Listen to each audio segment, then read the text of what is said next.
Hello, my name is अकरम। मेरा नाम अकरम है और मैं क्लास 10th स्टैंडर्ड में पढ़ता हूँ। आज मैं आपको साइंस पढ़ाने वाला हूँ और हमारा टॉपिक होगा विद्युत और चैप्टर 12। ठीक है, मैं हिंदी मीडियम का हूँ तो मैं हिंदी में पढ़ाऊँगा।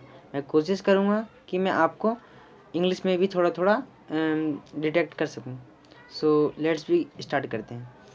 तो हमारा चैप्टर का नाम है इलेक्ट्रिसिटी। हमें इलेक्ट्रिसिटी क्या होती है, इलेक्ट्रिसिटी को हमें जानने से पहले हमें जानना पड़ेगा कि आवेश आवेश जिसको हम इंग्लिश में चार्ज के नाम से भी जानते हैं, चार्ज होता क्या है। आवेश किसी भी वस्तु की क्षमता है, किसी भी वस्तु की, कोई भी थिंग के जिसकी भी उसकी एक क्षमता है कि किसी दूसरे वस्तु को आकर्षित व दूर बनाती है। मेरा मतलब है आवेश किसी भी वस्तु की क्षमता है किसी दूसरे वस्तु को आकर्षित व दूर। जैसे देखिए प्लस प्लस, अगर प्लस प्लस जाएगा तो वो दूर जाएगा, अगर प्लस माइनस आएगा तो अट्रैक्ट करेगा। इसका मतलब यही है और ज़्यादा कुछ नहीं है। तो दूसरा क्वेश्चन क्या आ सकता है, आवेश के गुणधर्म यानी प्रॉपर्टीज़ क्या होती है। उससे पहले आवेश के प्रकार कितने होते हैं। आवेश के प्रकार सिर्फ 2 होते हैं। कौन कौन से, पॉजिटिव नेगेटिव, ऋणात्मक और धनात्मक।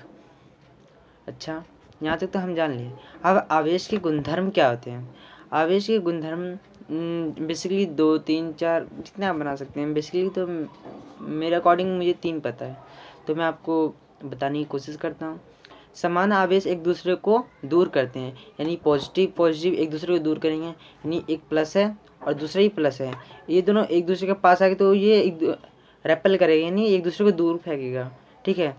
अब दूसरा क्या है, अलग आवेश एक दूसरे को आकर्षित करते हैं, यानी एक तरफ प्लस है एक तरफ माइनस है, प्लस माइनस को एक दूसरे को अट्रैक्ट करेगा। इसका कहने का मतलब यही है। अच्छा, तो हम तो जान तो लिए आवेश किसे कहते हैं, चार्ज भी क्या होता है, उसका गुणधर्म प्रकार भी जान लिए, लेकिन आवेश को किस चिन्ह से हम बताते हैं। आवेश को हम क्यू से बताते हैं, क्यू। ठीक है, क्यू से बताते हैं। अच्छा, क्या इसका फॉर्मूला है। हाँ बिल्कुल है, Q is equal to n e. इसका एक फॉर्मूला है, इसके द्वारा किसी भी पदार्थ के अन्य कितने आवेश हैं हम बता सकते हैं। यहाँ तक हम आवेश का टॉपिक पढ़ लिए। अब इसके आगे क्या आता है कि विद्युत धारा किसे कहते हैं। विद्युत धारा किसे बोलते हैं, जो हमारे चैप्टर का ही नाम है विद्युत धारा। तो विद्युत आवेश के प्रवाह की दर को विद्युत धारा कहते हैं। कितना इजी है डेफिनेशन, मतलब इजी परिभाषा है। तो इस विद्युत आवेश के प्रवाह की दर को विद्युत धारा कहते हैं। विद्युत आवेश की प्रवाह की दर को विद्युत धारा। इसकी वर्ड्स देखो, विद्युत आवेश, आवेश के बारे में हमने पढ़ लिया, तभी तो मैंने आपको पहले आवेश बताया। अगर मैं पहले विद्युत बता देता तो आवेश आपको पता भी नहीं चलता। तो विद्युत प्रवाह की दर को आवेश कहते हैं, मतलब विद्युत धारा कहते हैं। ठीक है। अच्छा, तो इसका कोई फॉर्मूला भी होता है। हाँ होता है, लेकिन उसका फॉर्मूला हम जानने से पहले हम जान लेते हैं कि ये मतलब हम विद्युत धारा को हम किससे डिनोट करते हैं, किस इसका चिन्ह क्या होता है। इसका चिन्ह होता है आई। ठीक है, आई होता है। अब हम जान लेते हैं कि इसका फॉर्मूला क्या होता है। इसका फॉर्मूला होता है I is equal to Q upon T. Q upon T, Q क्या होता है मैंने आपको बता दिया, क्यू यानी चार्ज यानी आवेश, और अपॉन में टी, टी मतलब होता है समय यानी टाइम। आपको टी का मतलब तो पहले ही पता है, हम लास्ट क्लासेस में ही पढ़ चुके हैं। अब नेक्स्ट क्या आता है टॉपिक, एक कूलम आवेश क्या है। एक कूलन आवेश, ठीक है, एक कूलन आवेश में पता है आपको कितने होते हैं, 6.25 इंटू 10⁻18 होता है। इसका सॉल्व करने का भी तरीका होता है, लेकिन मैं आपको इस वीडियो में सिर्फ बेसिक नॉलेज दे रहा हूँ इस विद्युत धारा का। ठीक है, तो मैं आगे बढ़ता हूँ। विद्युत धारा का ऐसा ही मात्रक क्या होता है, विद्युत धारा को किससे मापते हैं ये कह रहा है। तो ऐसा ही मात्रक एम्पियर होता है, जाहिर सी बात है एम्पियर ही तो होगा क्योंकि बुक में ही दिया हुआ है। ठीक है, नेक्स्ट टॉपिक क्या है, आवेश का ऐसे ही मात्रक क्या होता है। आवेश जो हम चार्ज पढ़े हैं ना, उसी की बात कर रहा है ये, वही जो आवेश कितनी वस्तु को ये अट्रैक्ट रेपल, उसी की बात कर रहा है। तो इसका ऐसे ही मात्रक क्या होता है, इसका ऐसे ही मात्रक होता है कूलम। ठीक है, कूलम। ओके, हम यहाँ तक तो पढ़ लिए। अच्छा, विद्युत धारा को एम्पियर मीटर द्वारा मापा जाता है, ये हम जान लिए। लेकिन वो होता कैसे, देखो एक ऐसे होगा गोल ए, फिर से ये पॉजिटिव नेगेटिव ऐसे होगा इसका चिन्ह। आप जब लगाओगे ना विद्युत परिपथ यानी इलेक्ट्रिसिटी सर्किट में, जब आप ये लगाओगे ना तो आपको इसी तरह डोनेट करना पड़ेगा वो सिगमेंट्स के थ्रू, ठीक है। अच्छा, आवेश हमेशा उच्च विभवांतर से निम्न विभवांतर की ओर प्रवाहित होता है, यानी उच्च से नीचे, यानी जो ज़्यादा होगा उस ज़्यादा से कम की ओर वो प्रवाहित होगा, ठीक है। यहाँ तक हम पढ़ लिए। अब नेक्स्ट देखते हैं, विद्युत धारा धातु के अंतिम विभवांतर के अंदर की वजह से प्रवाहित होता है। इसका कहने का मतलब है जो विद्युत धारा होता है धातु के अंदर विभवांतर अभी हम पढ़ेंगे थोड़ी देर में। विभवांतर के अंदर जो होता है ना, विभवांतर के अंदर प्रवाहित होता है ये, इसका कहने का मतलब यही है। यहाँ तक क्लियर है आपका? चलो ठीक है, मैं आगे बढ़ता हूँ। अच्छा, मैंने विभवांतर किसे कहते हैं, अब आता है टॉपिक विभवांतर। अब विभवांतर किसे कहते हैं? विद्युत विभवांतर एक तरह का बल है, एक तरह का फोर्स है जो बैटरी में इलेक्ट्रॉन्स के टकराने के कारण उत्पन्न होता है। सिंपल है, आप लिख सकते हो। विभव को हम पोटेंशियल बोलते हैं इंग्लिश में, ठीक है। अब नेक्स्ट टॉपिक की ओर बढ़ते हैं। नेक्स्ट टॉपिक है विभवांतर। विभव और विभवांतर अलग अलग है। विभव मतलब होता है पोटेंशियल, विभवांतर मतलब होता है विभव पोटेंशियल डिफरेंस, ठीक है। विभवांतर के बारे में हम जान लेते हैं थोड़ा सा। अच्छा, विभवांतर विद्युत क्षेत्र होता है।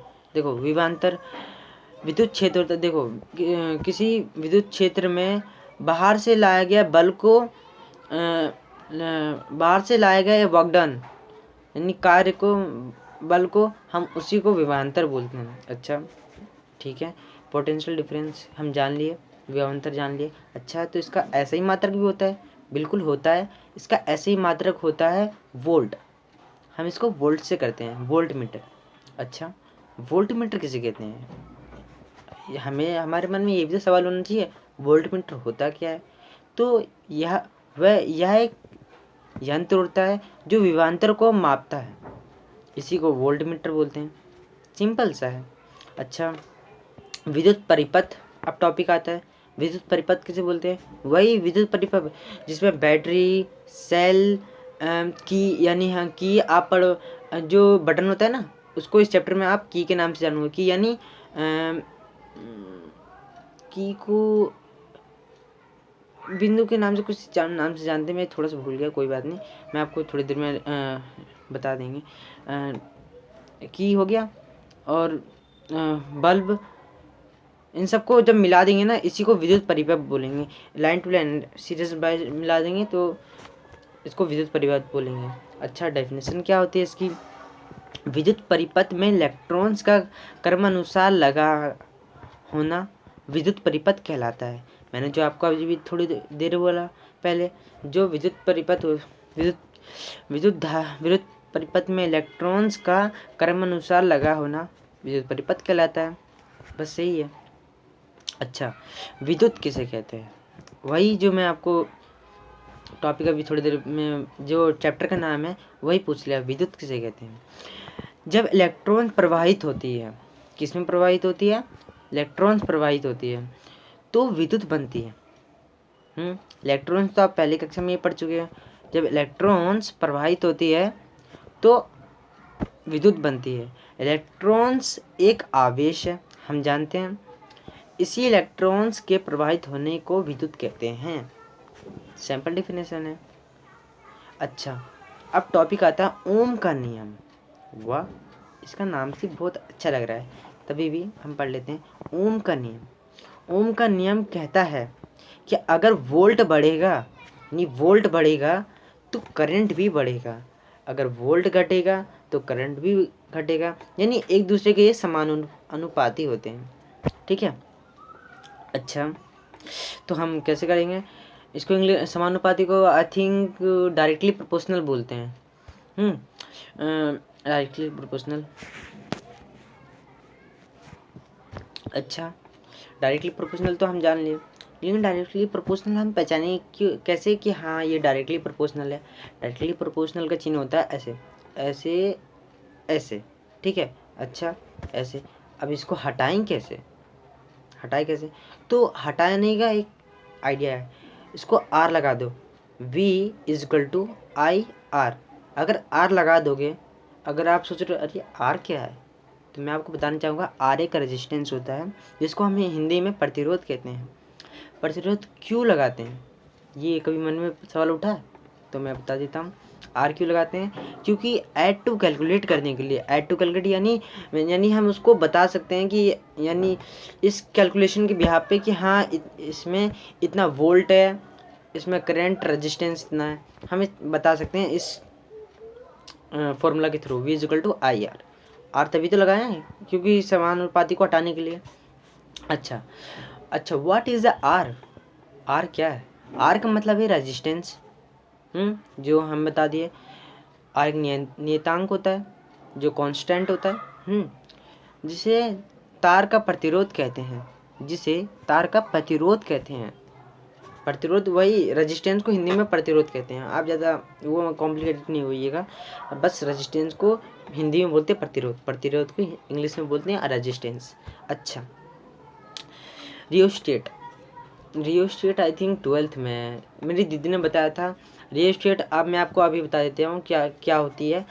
तो मैंने थोड़ा सा ले लिया था, दीदी बता नहीं रही थी तभी मैंने ले लिया कि रियोस्टेट किसे बोलते हैं। रियोस्टेट किसे कहते हैं, ये एक यंत्र है जिससे हम V = IR को कैलकुलेट करते हैं, रियोस्टेट, ठीक है। अच्छा, कोलूजन भी मैंने पूछ लिया था, दीदी के मुंह से कोलूजन निकल गया, तो मैंने पूछा दीदी कोलूजन भी बता दीजिए ये क्या होता है। तो क्वेश्चन क्या बनेगा 12th में या फिर 11th में, दीदी बता रही थी व्हाट इज अ कोलूजन। तो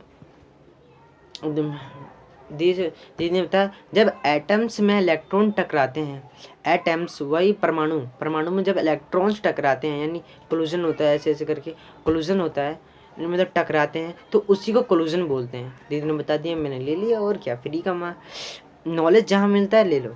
अच्छा, धारा नियंत्रण कैसे बोलते हैं, बहुत टाइम हो गया, वीडियो का भी समाप्त करने का भी टाइम आ गया, तो मैं आपको धारा नियंत्रण जल्दी बता देता हूँ। धारा नियंत्रण किसे बोलते हैं, किसी विद्युत परिपथ में परिपथ के प्रतिरोध को परिवर्तन करने के लिए एक युक्ति का उपयोग करते हैं जिसे धारा नियंत्रण कहते हैं। यहाँ तक आपको समझ में आ गया होगा। चलो, मैं आपको अलविदा करने का टाइम आ गया, सो बाय बाय। मेरा नाम अकरम है, मैं क्लास 10th में पढ़ता हूँ, स्टैंडर्ड।